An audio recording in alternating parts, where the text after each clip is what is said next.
Iniche in baraji ndo donc sommet fila kɛra fɔlɔ kɛra Niamey o ye an ka sommet AES, Alliance des États du Sahel. O sommet in a kɛra a ɲɛna wallahi an bɛ barika da Ala ye parce que mɔgɔ o mɔgɔ min t'an fɛ Ala y'a u bɛɛ lamaloya parce que mɔgɔ minnu bɔra Niamey kan ka président saba in kunbɛn Niamey kaw yɛrɛ Nigériens yɛrɛ a fɔ k'olu ma deli ka o ɲɔgɔn ye an y'a ye vidéo kan an y'a ye télé kan avant que Niamey ta ka kɛ bɛɛ y'a ye an ka président Assimi Goïta colonel Assimi Goïta a taara Sikaso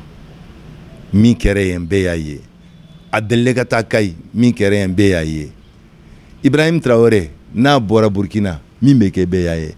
donc an ka président saba taara ɲɔgɔn kunbɛn Niamey u y'a yira yen que u ka légitimité sika foyi t'a la parce que légitimité ye mun ye bɛɛ ka k'i fɛ u ka peuple bɛɛ b'u fɛ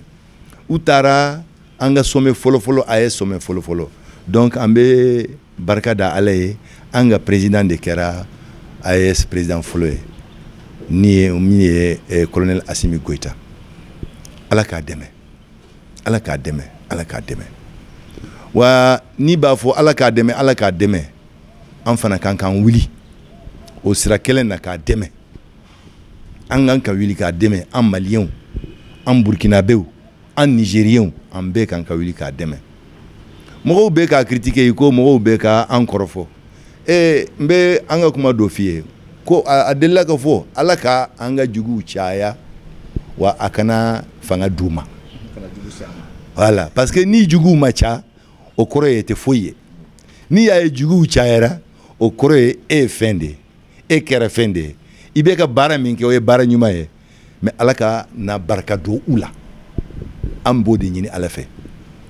mɔgɔ o mɔgɔ min kumana k'a fɔ AES man ɲi wa AES bɛ tan AES bɛ tan a k'i makɔnɔ a k'i sigi k'a lajɛ parce que hakili min b'an na dusu min b'an na Ala dɔrɔn de b'a dɔn an ka président saba in an ka tugu kɔ an k'u dɛmɛ ni hakili ye an k'u dɛmɛ ni mobilisation ye bɛɛ ka bɔ bɛɛ k'a yira ko Assimi o Tchani Ibrahim Traoré u bɛɛ bɛ kuma an de place la an ka mɔgɔw de don u ko u ma don ni vote ye o ye tiɲɛ ye mais u mana cogo cogo Ala kɔni y'a kɛ olu de y'an ka ɲɛmɔgɔw ye bi wa n'u nana fana u nana fɛn dɔ de kɛra pour que u ka se ka u sera yɔrɔ u bɛ yɔrɔ min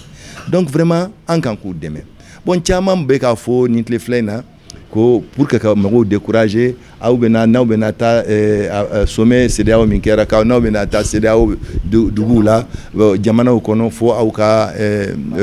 passeport ka visa ta ka carte de séjour ta carte brune CEDEAO bon an ka sigi k'a lajɛ fɔlɔ an ka sigi k'a lajɛ fɔlɔ CEDEAO kɛra 1975 o y'a sɔrɔ Mali bɛ yen o Mali bɛɛ a mɛnna dɛ empire du Mali a bɛɛ a mɛnna dɛ minnu bɛ kuma an b'a dɔn kuma in bɛ bɔ yɔrɔ min a bɛ bɔ yɔrɔ min kan na u k'u yɛrɛ sɔrɔ fɔlɔ u yɛrɛ la ça c'est important donc k'a fɔ an ka tɔnsigi min kɛra Niamey o tɔnsigi kɛra réussite ba de a kɛra succès de a kɛra fɛn min ma deli ka kɛ